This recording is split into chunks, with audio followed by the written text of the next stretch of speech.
Good day, ladies and gentlemen out there in the internet world. My name's Sean, and this is another episode of Jack of All Trades, Master of What? Today, we're going to talk... Today, man, I'm bummed. I'm bummed out this morning, guys. Here I'm driving to work, and I'm just totally devastated. Why? Woke up this morning, 6:30 in the morning. Check my phone, it's blowing up. It's got Twitter feeds all over it. What's going on? Chris fucking Cornell died, guys. Chris Cornell. I'm totally bummed, man. Like, lead singer of Soundgarden, one of my favorite bands.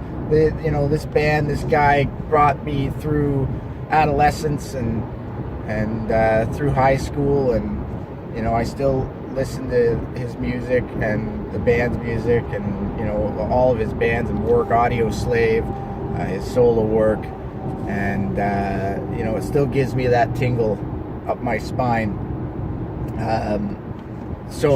Like everybody today, they're all talking about his legacy and what he left behind in the music. So you guys know all that. You guys know you've been hearing about Audio Slave. You've been hearing about Soundgarden. You've been hearing about solo work. You've been hearing about the fact that, he did Casino Royale soundtrack. So, he's a Grammy Award-winning artist. All this stuff. That's fucking great, man. He's amazing. The guy's fantastic. But let me tell you a story from a fan's perspective. Let me set the scene.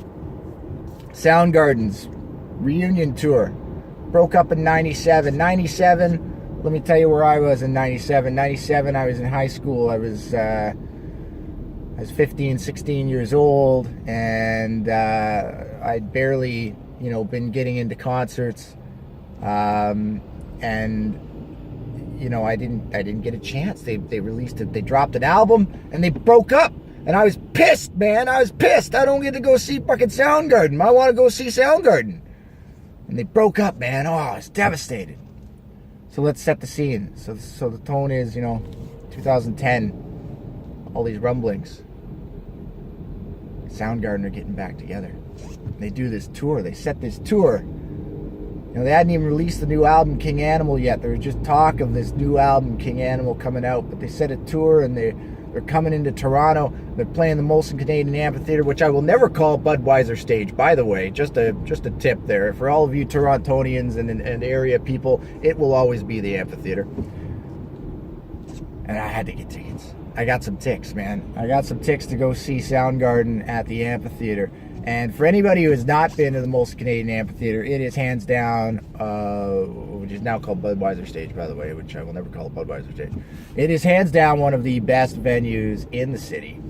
It's absolutely picturesque. You're on the lakefront, on the water. You look behind you, all you see is Lake Ontario, and it's just gorgeous. In front of you is the stage, big amphitheater. And behind the amphitheater, and if you catch it at just the right time of year, the X is on. And the X is, for anybody who doesn't know, the X is, exhibition. It goes on for, the late August into the fall, into September for, 4 to 6 weeks. It's a carnival, man. It's got rides. So you got behind you've got lights going on the Ferris wheel and everything else. And you got the city skyline of Toronto. So you got the CN Tower there, you got the Sky Dome, you got the great skyline. Man, the scene's just beautiful. So here we are, we're at Soundgarden. I'm with my buddies, I'm with my wife, I'm stoked. I finally get to see these guys live. As a guitar player, Kim Thayil, grunge would be nothing without Kim Thayil, but it'd also be nothing without Chris Cornell and his voice. And by the way, he's a pretty good guitar player. For those everybody's focusing on his voice, the man could play guitar. He had some chops. All right. So here we go. We're into the show, and man, they come out, and it's just like that, that dirge, that nice groove. Kim Thayil's playing away, and in comes the man, Chris Cornell, and behind the scene, you can see it started out as a really nice day, but then you start to see these clouds rolling in. These clouds with these dark, thunderous clouds rolling in. But what a majestic scene it was, ladies and gentlemen. It was like you're watching these clouds roll in and you're listening to Soundgarden, and it's heavy, and it's aggressive, and it's beautiful at the same time. You got Chris singing up there like an angel, next to Robert Plant and Maynard James Keenan. I can't think of any better vocalists that I've ever seen live. There's a few that are come close, but this guy knew how to command a stage, not just a vocalist, a full-on performer. He knew how to present well. And throughout the show, you know, we got lucky. It didn't rain. But behind us were these ominous clouds.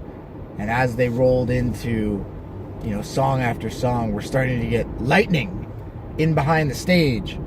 But you got these guys playing, and the lightning seemed to just strike right at the right moment, on the right beat, at that right time. And man, it was just phenomenal. That show I will take with me to the grave. That is one for the record books for me. I've been to so many concerts. I've seen so many people, you know, all of which I will remember dearly and know that I've seen them. But that one show, I've seen Soundgarden twice now since then. The second time was not as good. The first time, though, with that scene at the amphitheater with my good friends and my wife, I will remember forever, ever, ladies and gentlemen. And today, I just can't believe it. I can't believe he's gone. So, everyone, do yourselves a favor. If you haven't listened to him before, go listen to Soundgarden's entire discography. Go listen to both Audioslave albums. Go listen to Chris Cornell solo stuff.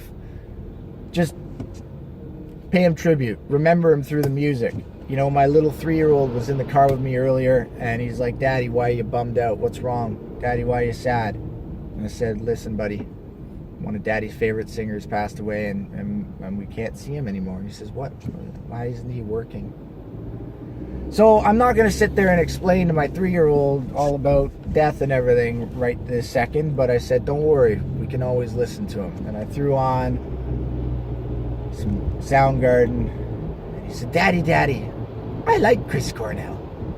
And man, that made my day. So everybody, listen to some Soundgarden, listen to Cornell, play him for your kids. He's one for the ages. This is me signing off. We'll talk later.